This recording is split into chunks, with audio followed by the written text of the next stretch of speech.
And this morning we're going to be getting into, whether the trade unions are supporting the vaccine or not. And Natalie has this one with the trade unionist, Mr. Michael Anisette. Right, so let us just pause and say good morning to Michael Anisette, the General Secretary of NATO. Good morning to you. Pleasant morning to you and your listening public. Blessings there to Trinidad and Tobago. Thank you so much for joining us, Mr. Anisette. So we've seen the articles, we've heard that the trade union is not supporting the vaccination drive being rolled out by the government. Why? Why not? No, well, I think that is a misrepresentation. And allow me to correct it. The trade union would have made, and the federations, and I speak for the federation, the three federations, Chatham, Natuk, and Phaeton, we would have made it absolutely clear that the issue of mandatory vaccination in the circumstances of the vaccine information will not be supported by the federations. However, our members are free to take the vaccination as they see fit based on the evidence that will be placed before them, because we believe that is a personal choice. And therefore, the question of mandatory vaccination by any employer is misleading. But wrong Mr. Anisette, we're talking about the government's vaccination drive, and at no point the government has indicated that the vaccine is mandatory. I think the government has made it extremely clear when the question was asked that at this point they cannot talk about any mandatory vaccine, but they're asking people and they're encouraging people to get vaccinated because we are in a pandemic, and it seems as if vaccination is the way out to get to some level of normalcy. All right, but you see, you made the fundamental point. The government has said that the vaccination is not mandatory. They are asking the citizens to take the vaccination because they believe that that is the way out. If something is not mandatory, do I have a choice as a citizen? And we are saying that that choice has to be a choice that is taken by the individual public, the workers, on the basis of the evidence that is before them. And let me give you an example. I have had cause to engage several people, and I would have ensured that they get the vaccination because they were of the view that, hey, I need to get the vaccination. And I never said, or NATO, or Chatham, or anybody would have said, no, don't get the vaccination. As I speak to you, there are several trade union leaders who would have taken the vaccination. But the point is, one has to respect an individual choice in the context of what is being rolled out as the COVID vaccine in Trinidad and Tobago and globally. And I want to make a further point. The ILO, which this government belongs to, which was formulated after World War I in 1919 to address the question of social rights and freedoms. That body has not made it mandatory for their employees. What they would have said that it has to be a level of persuasion. And one cannot deny that there are employers who are making the vaccination a condition of employment in Trinidad and Tobago. And we live in a world of laws and rules and regulations, and that cannot be done within the context of industrial relations. So maybe the point is that maybe we should change and say it's not that the union isn't supporting the vaccination drive, is that you believe it should be an individual thing. Comes down to as you said, an individual choice. Yeah, which we have been saying consistently, and which the media, for some reason, and ministers have been putting in the minds of the general public a wrong narrative. To what end, I do not know. But at the end of the day, at any point, has the union said, listen, we are supporting the government on its vaccination drive, because the government's vaccination drive is based solely on persuasion? No, well, you see again, It will be unfair to me. It will be unfair to anybody. And let me reconcretize the point that I'm making, that there are trade union leaders, reputable trade union leaders, who would have taken the vaccine, and some would not have taken it because of their individual choice. And we are saying that is something that must be respected. In 2020, one must recall that the National Trade Union Center issued a press release calling on the government to meet with all stakeholders, realizing that the question of COVID-19 was not only a health issue, but it was also a socio-economic issue that requires all stakeholders to come together to formulate a policy that speaks to what you are now speaking to. No one took on NATO. We are now in 2021, July, and then we are hearing that the trade union this and the trade union that. But I want the general public to be reminded that the National Trade Union issued a public statement and a press release calling on the Minister of Health and the government to meet with the trade union movement and the social partners to address the very same issues that we are now attempting to address and trying. Yes. If NATOC wants to meet with the government, shouldn't it send that release to the government instead of sending a public release? I mean, like if somebody wants to meet with me and send it out publicly, I'm not meeting with them. You send it to the public. Okay, well, you see, again, you are making an assumption. And your assumption is that we didn't send it to the government. That is not correct. No, I didn't make an assumption. I'm asking, I'm saying, if you want to meet with the government, shouldn't you send it to the government? Well, then, shouldn't you send it? And I'm telling you that is an assumption because it was sent to the government. Well, tell me that, because you tell me that you made a public appeal, so I am thinking... Yes. You know how the trade union behave. If we go to the government and nothing happens, well, then we let the public know what we have been attempting to do, just like the outstanding negotiation for government employees. We have been trying to meet with the government. We meet with the Minister of Finance. He promised to meet with us.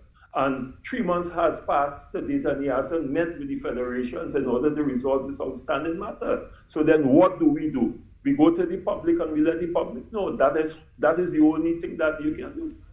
Right, you're right. That's what trade unions do. But let us get back to the vaccine, because I think maybe, as you said, the misunderstanding well, at no point you've said that, NATOC is supporting the government's vaccination drive. You're saying that, trade unions have a responsibility to their workers, to the people who they represent, that if they don't want to be vaccinated, it should not be a condition in the workplace, correct? Yes, that is what I'm saying. Right. So you're saying that some workplaces are saying that it's a condition to work, or is that what you're saying to me? Yes, I am saying, as I speak to you, our federation is inundated with several complaints coming from hundreds of workers in the context, and those workers are workers who unfortunately don't have unions representing them. They don't have what we call a law recognition status, so that the union can represent you. And they are being forced. As I speak to you, there are even casual workers where there are recognized majority union status. The employer is subtly telling the casual workers, if you don't vaccinate, well, we are not going to employ you. And we are saying that is unfair. An employer doesn't have the legal right within the Constitution. That is not his remit to interfere and tell a worker that his condition of employment is conditional on whether he takes a vaccine. But you know, Mr. Anisat, the vaccine in law is not mandatory. Right. I understand that what you're saying, but isn't it also true that the employer can say that if this workplace is not safe, one of the things that the unions always, talk about a safe employment, that the employer can say that for the unvaccinated person is that you're making the workplace unsafe because we are in a pandemic. The reality is that COVID-19 is deadly, and that if you're unvaccinated, you stand the chance of infecting people. So doesn't it work both ways, where the employer can say, listen, this workplace is not safe with somebody who is unvaccinated? The employer cannot say that. Whereas, you see, if you make a statement that the place is unsafe, one will have to bring the empirical evidence, the medical evidence, to determine that the vaccinated and or the unvaccinated will affect a place. That is what you have to do. Where is the empirical evidence? But Mr. Anisette, it's yes. easy for them to find that. You and I know that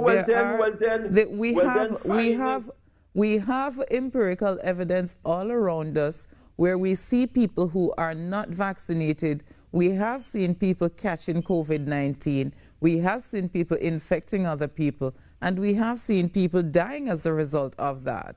Yeah, but you are assuming, and there's where I would want to disagree with you. So are you suggesting that if the union had brought that perspective, that they would have just been, it would just have been an assumption just the same? No, I am not saying. The union will only bring assumptions on the basis of empirical evidence. And then that is what I am saying today. You are making a statement that is not rooted in scientific fact. Where is the evidence? It is, though. How can you even say that to me? It is not. How can you even say? Come on, Mr. Anisette, man. You and I better than that. You and I better than that. No, the both of us. And you see, it's unfortunate you are carrying that narrative. Because what are the empirical facts? That 98% of the people who got COVID was able to come over the COVID without taking a vaccine. You cannot deny that. That is an empirical fact. Let me repeat it for the general public. That 98% of the people who would have contracted COVID, right, before the vaccine was rolled out, which is in March, right, were able to overcome the virus without a jab. Right. And then allow me to finish. So on the basis of that evidence, how can you say what you are saying? Because I know that there are people who would have taken the vaccination, and the 5 companies who would have rolled out the vaccination cannot guarantee the world that if you take the vaccination, you cannot spread the COVID.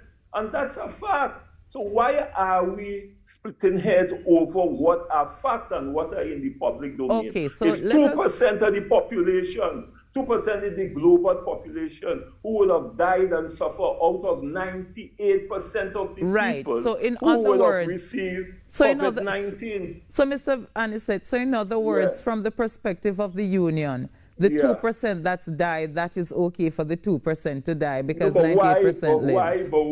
But why will you say such a statement? I am asking you because you made the statement that the empirical evidence is that 98% of people live who contract COVID-19. So then I have to ask you if it is okay for the union for those 2% to die, and if those 2% are spreading COVID-19, that whomever they spread it to, if they die, that if they being a casualty is okay for the union? No. You see, that is like asking me that if it's okay to kill a young black man in Laventille, but when you kill them in Lange Park is a big problem. It's unfortunate that we will have that kind of narrative. But let me make it clear to the general public once and for all. The trade union movement, anybody who died, we feel the family pain. But what we are saying, you cannot use the pandemic, you cannot use the vaccination as a whipping boy to coerce and to force people into doing something that is not mandatory. And what is so difficult about that to understand? Would the union support the government making the vaccine mandatory if that, because you're saying that it's not mandatory, so would the union support the government making the vaccine mandatory so that those who are unvaccinated will get vaccinated? The union will support the government in making anything mandatory as long as the empirical evidence, the research, the scientific research and the trials and all the efficacies that goes with vaccination has been tested, and therefore workers' health or the population health would not be affected by the vaccine.